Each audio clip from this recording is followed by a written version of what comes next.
Good morning बच्चों। हिंदी की class में आपका स्वागत है।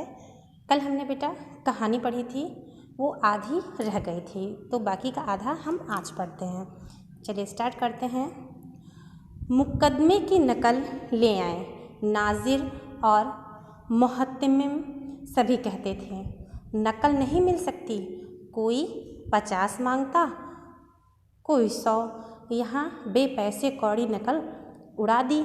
काम करने का ढंग चाहिए। इस समय गंगी कुएं से पानी लेने पहुंची। जैसा कि आपने पहले पढ़ा था कि गंगी के पति ने उससे पानी मांगा था। पानी में बहुत बदबू आ रही थी, तो उसने कहा इस पानी को पीने से आप बीमार हो जाएंगे, अब मैं जाती हूँ ठाकुर के कुएं से पानी लेकर आती हूँ। तो जब वो पानी लेने जाती है तो रास्ते में कुछ जो बिना काम के बैठे हुए रहते हैं, जिसको निठल्ले कहते हैं, बेफिक्री जिसको बोलते हैं, किसी को काम का फिक्र ना हो, जिसे वो लोग आपस में बैठे हुए इन्हीं चीज़ों को बातें करते हुए गंगी सुनती है। तो चलिए आगे पढ़ते हैं। कुप्पी की धुंधली रोशनी कुएं पर आ रही थी। गंगी जगत की आड़ में बैठी मौके का इंतजार करने लगी। इस कुएं का पानी सारा गांव पीता है, किसी के लिए रोक नहीं, सिर्फ ये बदनसीब नहीं भर सकते। गंगी का विद्रोही दिल रिवाजी पाबंदियों और मजबूरियों पर चोटें करने लगा। हम क्यों नहीं हैं, नीच हैं, और ये लोग क्यों ऊंच हैं। मतलब वो नीची जात की रहती है, इसी की वजह से वह ठाकुर के कुएं पे पानी नहीं भर सकती थी। तो वही वो विचार कर रही है अपने मन में, इसलिए कि ये लोग गले में तागा डाल लेते हैं। यहाँ तो जितने हैं एक से एक छठे हैं। चोरी ये करें, जाल फरेब ये करें, झूठे मुकदमे ये करें। अभी इस ठाकुर ने उस दिन बेचारे गरड़िए की एक भेड़ चुरा ली थी और बाद में मार कर खा गया। इन्हीं पंडित जी के घर में तो 12 मास जुआ होता है।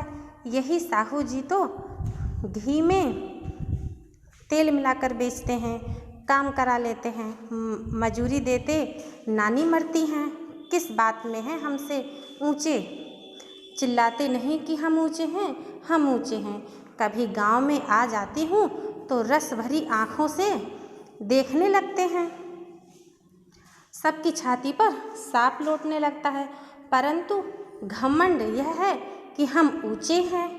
कुएं पर किसी के आने की आहट हुई। गंगी की छाती धक धक करने लगी। कहीं देख ले तो गजब हो जाए, एक पाँव भी तो नीचे न पड़े। उसने घड़ा और रस्सी उठा ली और झुककर चलती हुई एक वृक्ष के अंधेरे साए में जाकर खड़ी हुई। कब उन लोगों को दया आती किसी पर। बेचारे महंगू को इतना मारा कि महीनों लहू थूकता रहा, इसलिए कि उसने बेगार ना दी थी। उस पर ये ऊंचे लोग बनते हैं। कुएं पर 2 स्त्रियां पानी भरने आई थीं। इनमें बातें हो रही थी। खाना खाने चले और हुक्म हुआ कि ताज़ा पानी भर लाओ, घड़े के लिए पैसे नहीं हैं। हम लोगों को आराम से बैठे देखकर जैसे मर्दों को जलन होती है। ये 2 महिलाएं आपस में बात कर रही हैं कि मतलब जैसे ही हमारे घर के आदमी खाना खाने बैठे कि उन्होंने हुक्म कर दिया पानी ले आओ। जैसे अपने घर में आप देखते हैं कोई खाना खाने बैठता है, बेटा जाओ पानी ले आओ, बेटा जाओ ये करके ले आओ। वही वो 2 महिलाएं कह रही हैं कि हम ताज़ा पानी भर लाओ, घड़े के पैसे नहीं है, पानी भर लाओ, घड़ा है नहीं, पानी भर लाओ। हम लोगों को आराम से बैठे देखकर जैसे मर्दों को जलन होती है। हाँ, यह तो ना हुआ कि कलसिया उठाकर भर लाते। मतलब कि वो पुरुषों के बारे में कह रही है कि उनको ये नहीं हुआ, हमको हुक्म दे दिया पानी भर लाओ, ये नहीं कि खुद जाएं घड़ा लेकर पानी भर लाएं। बस हुक्म चला दिया कि ताज़ा पानी ले आओ। लौंडिया ही तो हैं, लौंडिया नहीं तो और क्या हो तुम। लौंडिया मीन्स लड़की। रोटी कपड़ा नहीं पाती, 10-5 रुपए छीन झपट कर ले ही लेती हो और लौंडिया कैसी होती हैं?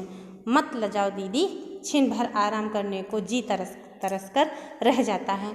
मतलब इसमें बताया महिला को इतना काम रहता है कि उसको पल भर के लिए आराम नहीं रहता। तो इससे कहीं आराम से रहती, ऊपर से वह एहसान मानता, यहाँ काम करते करते मर जाओ, पर किसी का मुंह सीधा नहीं होता। मुंह सीधा होने का मतलब यहाँ पर बताया गया है कि आप दिन भर परिश्रम कीजिए, लेकिन कोई ये नहीं कहेगा कि बेटा आप थक गए हों या फिर आपने आज बहुत काम किया। सबका मुंह टेढ़ा ही रहता है, गुस्से में रहेंगे, ये नहीं हुआ वो नहीं हुआ। ठीक है। फिर है, दोनों पानी भरकर चली गई, गंगी वृक्ष की छाया से निकली और कुएं की जगत के पास आई। बेफिक्र चले गए थे, बेफिक्र मतलब जिसको कोई काम धाम ना हो। ठाकुर भी दरवाजा बंद कर अंदर आंगन में सोने जा रहे थे। गंगी ने अधिक सुख की सांस ली। ठीक है बच्चों, आज इतना ही। कल इसके आगे का पढ़ेंगे और प्रश्न उत्तर करेंगे। ठीक है, आप लोग एक बार अपनी बुक से ज़रूर पढ़ लीजिएगा, जो नहीं समझ में आएगा फिर बताइएगा। ठीक है, थैंक यू बच्चों।